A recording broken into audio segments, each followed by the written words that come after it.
Salam sejahtera dan salam serak kesayang bersama saya Janet Bennett. Tumpuan berita, penentuan siapa yang akan menerjui kepimpinan negara bermula apabila seramai 20,853,681 pengundi dijangka menunaikan tanggungjawab masing-masing dalam pilihan raya umum ke-15 PRU15 pada Sabtu. Manakala di Sarawak, seramai 1,943,074 orang pengundi juga akan menjalankan kewajipan mereka di 31 kerusi parlimen yang dipertandingkan. Setiausaha Suruhanjaya Pilihan Raya SPR Dato' Ikmaruddin Ishak berkata sebanyak 8,958 pusat mengundi dan 38,348 saluran mengundi turut dibuka dalam proses PRU15. Menurutnya, sebelum ini seramai 224,828 orang pengundi awal sudah mengundi dalam proses pengundian awal di 578 pusat mengundi awal pada 15 November lepas. Katanya dalam satu kenyataan media pada Jumaat, seramai 363,515 orang petugas akan terbabit dalam proses pengundian PRU15.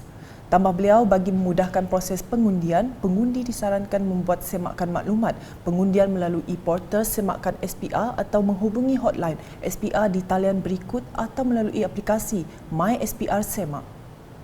Untuk rekod, sejumlah 92 calon bersaing untuk merebut 31 kerusi parlimen dalam PRU15 di Sarawak.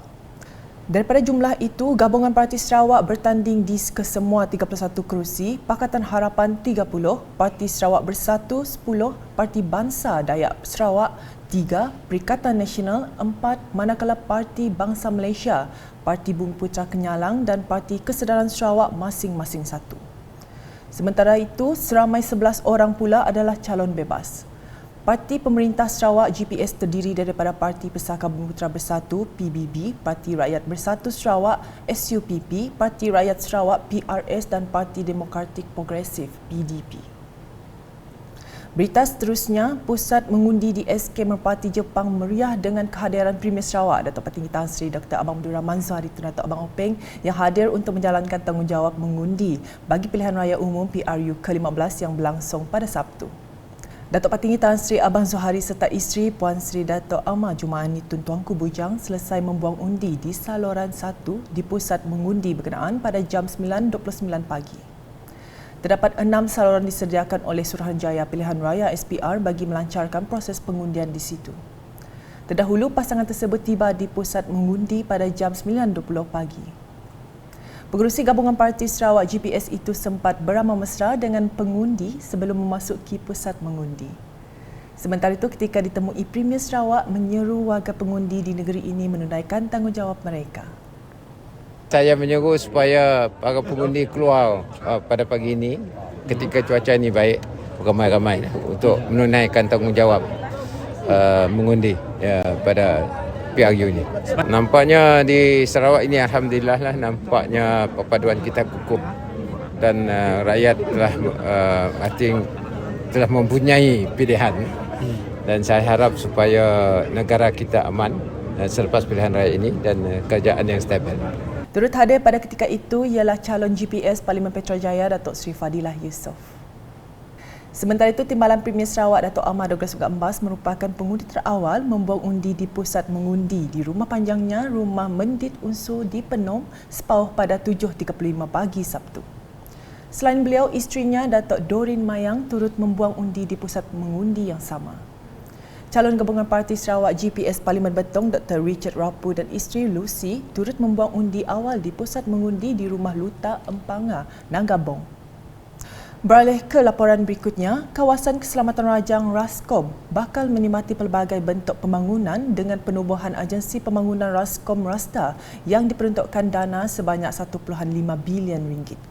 Premier Sarawak Datuk Patinggi Tan Sri Dr. Abang Abdul Rahman Zuhari Tun Datuk Abang Openg berkata, seperti agensi pembangunan lain yang telah diwujudkan di Sarawak, pelan pembangunan RASDA adalah melibatkan wakil rakyat kawasan itu bersama peringkat akar umbi.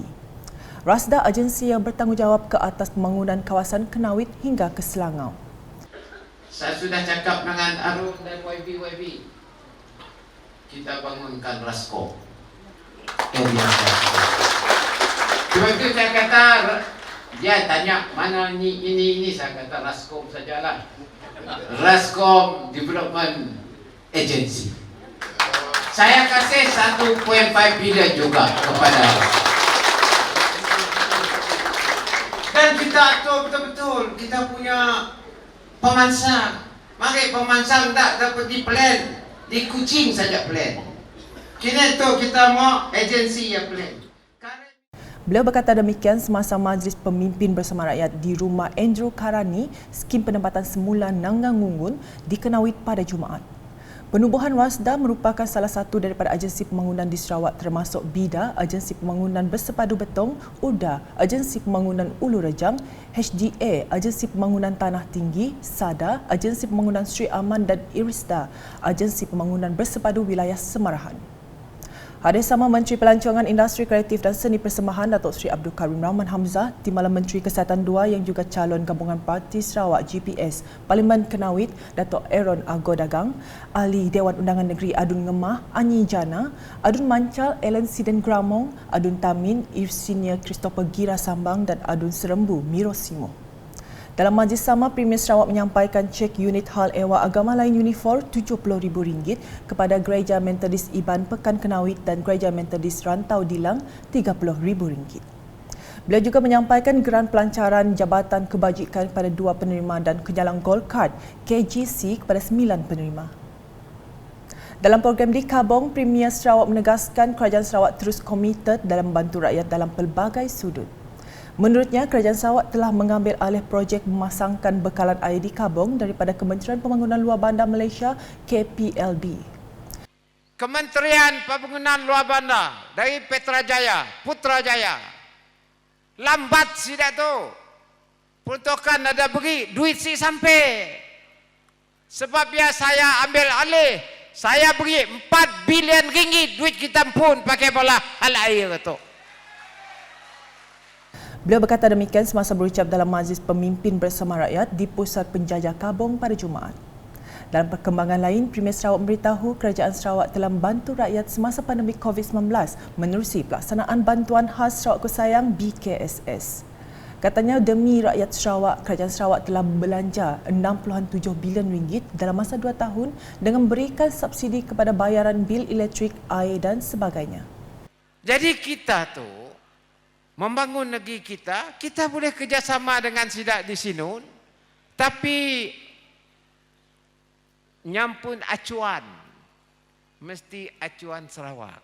Kedak kita mula kuih ya acuan mau betul. Biarlah acuan tu acuan Sarawak yang kita bangunkan. Di Lawas pula, Timbalan Premier Sarawak Datuk Amar Awang Tengah memberitahu kerajaan Sarawak telah melantik konsultan Temasek Holding daripada Singapura bagi membantu menyediakan pelan utama bagi minyak dan gas di daerah Lawas ini. Katanya ini berdasarkan kepada lokasi Lawas yang strategik di mana akan mengembangkan lagi ekonomi pada masa akan datang. Beliau berkata demikian semasa berucap dalam majlis malam perpaduan masyarakat kaum Cina di Lawas baru-baru ini. Tambah Datuk Amar Awang lagi, beliau telah pun melihat pelan utama syarikat minyak dan gas itu semasa berada di Hainan, China. Jelas beliau disebabkan itu, lapangan terbang Lawas yang baru akan dipindahkan kerana kilang penapisan minyak tersebut tidak boleh berdekatan dengan lapangan terbang. Dalam laporan berasingan, Datuk Amar Awang Tengah berkata golongan perusahaan kecil dan sederhana PKS merupakan tulang belakang kepada ekonomi negara apabila menyumbang 68% kepada keluaran dalam negara kasar KDNK di seluruh Malaysia.